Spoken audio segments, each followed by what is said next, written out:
Pemirsa, menyusul meninggalnya pemimpin Katolik Paus Fransiskus, umat Katolik di kota Yogyakarta pada Senin malam menggelar doa di Gereja Santo Antonius Padua, Kota Baru.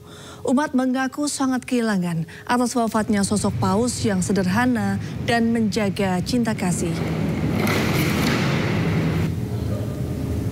Ya, secara silih berganti umat Katolik mendatangi Gereja Santo Antonius Padua, Kota Baru, Kota Yogyakarta pada Senin malam. Kedatangan mereka untuk menggelar doa menyusul meninggalnya Paus Fransiskus yang juga merupakan pemimpin Katolik dunia. Mereka mendoakan agar arwah Paus Fransiskus diterima di sisi Tuhan. Selain mengaku berduka dan sangat kehilangan dengan meninggalnya Paus Fransiskus yang dinilai merupakan sosok sederhana yang dapat mempersatukan dan menjaga cinta kasih serta toleransi antar umat beragama. Semoga Paus diterima di sisi Bapa karena hari ini juga bertepatan dengan Paskah di mana Tuhan bangkit bagi kami ya. Bangkit. Semoga dan kita memohon semoga Paus menjadi pendoa kami di saat kami masih di siaran dunia. Tentu saja kita kehilangan seorang bapak yang baik ya, orang yang sangat mencintai orang-orang yang membutuhkan pendampingan, orang-orang yang kadang-kadang tidak cukup tersapa. Maka ya, sosok kesederhanaannya yang paling mengesankan paling ada untuk saya. Pemirsa, Uskup Agung Jakarta, Kardinal Ignatius Suharyo menyampaikan akan ada misa arwah Paus Fransiskus di Gereja Katedral Jakarta Kamis pukul 6 sore.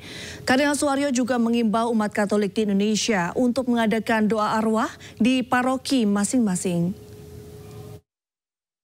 Tentu kita semua bukan hanya umat Katolik, tetapi seluruh bangsa kita sungguh-sungguh merasakan kehilangan dengan berpulangnya Paus Fransiskus.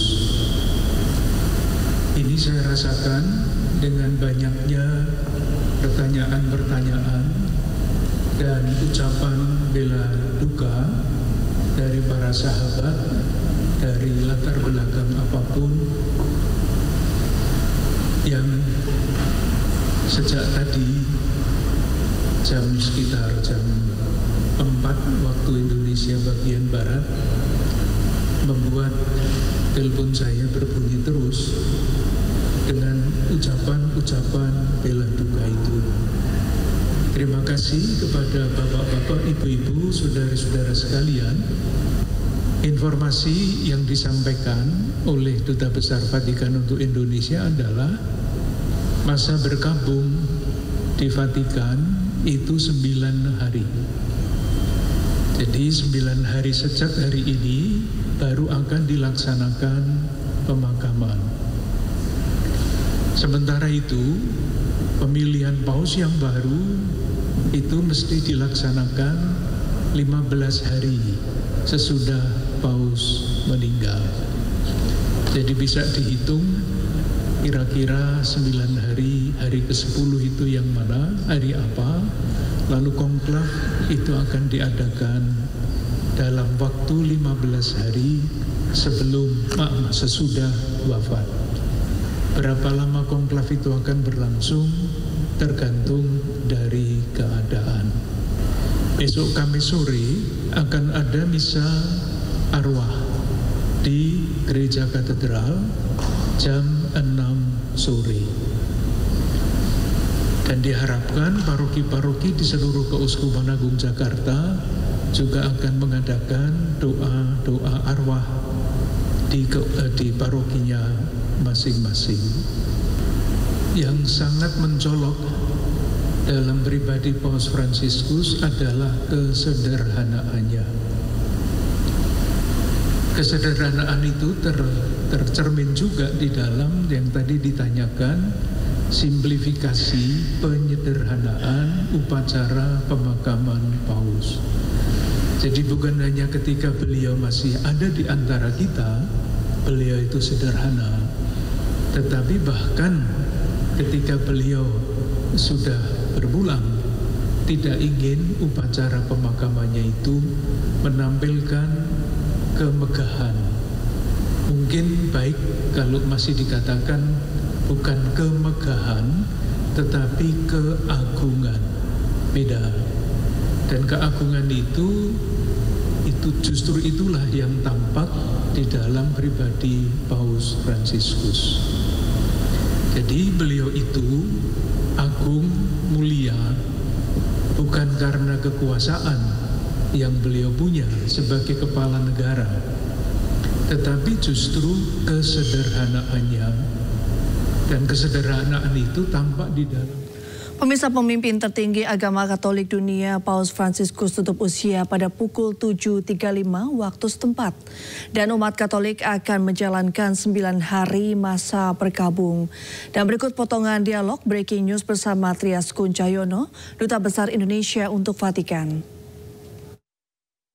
Yang cukup mengagetkan kabar duka ini, apakah ada kebijakan-kebijakan yang diterapkan mungkin di Vatikan untuk menghormati atau memperingati kabar duka ini?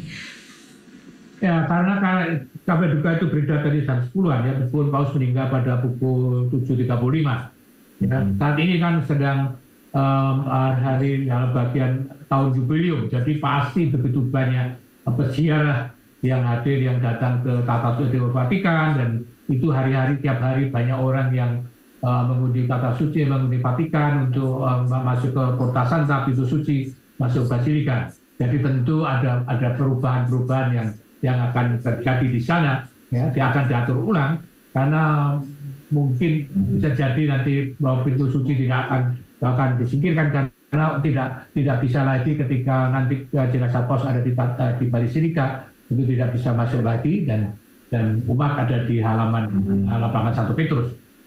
Apakah bisa masuk? Biasa memang bisa masuk, tetapi sangat teratur, karena kita tahu Paus bukan hanya jabatannya uskup Roma, tapi juga pemimpin agama tertinggi di dunia, tapi juga pemimpin negara. Jadi selalu ada protokol di sana, ada aturannya, ada yang mengatur, ada keamanan dan sebagainya, sebagaimana seorang pemimpin negara. Baik Pak, berarti untuk upacara penghormatan terakhir ini terbuka untuk masyarakat umum? Biasanya begitu Mbak, dari yang sudah bila seorang Paus wafat, masyarakat umum juga boleh hadir, ikut misa di lapangan Santo Petrus, bagaimana misa-misa yang terjadi sehari-hari, pada misalnya seperti kemarin, ketika misa Paskah atau misa Desember yang terjadi. Jadi umat tentu boleh hadir di sana. Dan saya kira ini pasti akan lebih banyak, karena berbarengan dengan tahun jubileum, dengan begitu banyaknya tadi saya sampaikan peziarah dari berbagai macam negara. Dan kedua juga Paus ini dikenal sangat sederhana, sangat prudent, sangat dekat dengan masyarakat banyak. Jadi saya rasa kita memberitakan akan banyak yang pelayan yang hadir. Ini Pak, untuk masa berkabung sendiri biasanya di Vatikan untuk meninggalnya Paus Fransiskus pada hari ini akan berlangsung kira-kira berapa hari Pak? Ya memang berbeda-beda Mbak, yang berbeda-beda. Ada 2 minggu, ada 20 hari, tapi yang saya dengar ini belum resmi Mbak, saya dengar adalah 9 hari Mbak, 9 hari berkabung. Ya. Moga-moga itu nanti tidak berubah, tadi saya dengar 9 hari berkabung, masa berkabung. Kemudian kedepannya setelah melewati masa berkabung, untuk pemilihan Paus berikutnya itu seperti apa sih Pak? Ya, itu sebetulnya pemilihan Paus itu kan ada undang-undangnya, ada aturannya ya. Meskipun setiap kali berganti, terakhir berganti lagi, ya. Terakhir kalau nggak salah Paus ke-6 yang memberikan pergantian itu, kalau nggak salah, tapi bisa dilihat lagi nanti.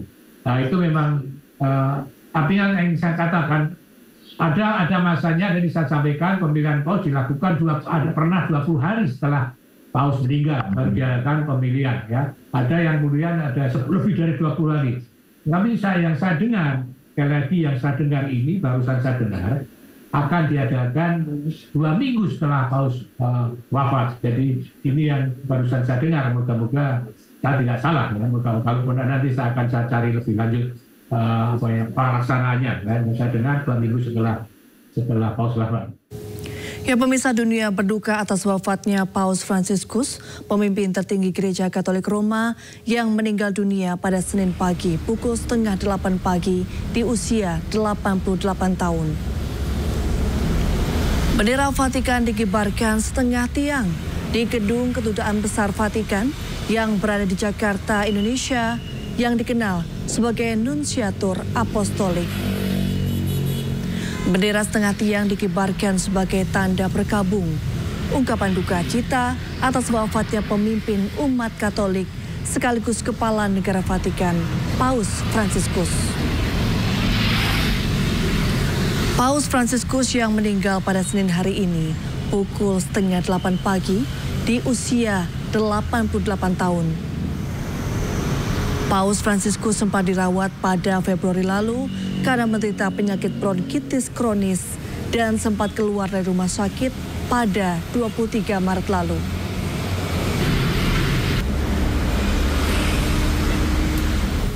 Pemirsa, Breaking News akan kembali sesaat lagi. Tetaplah bersama kami.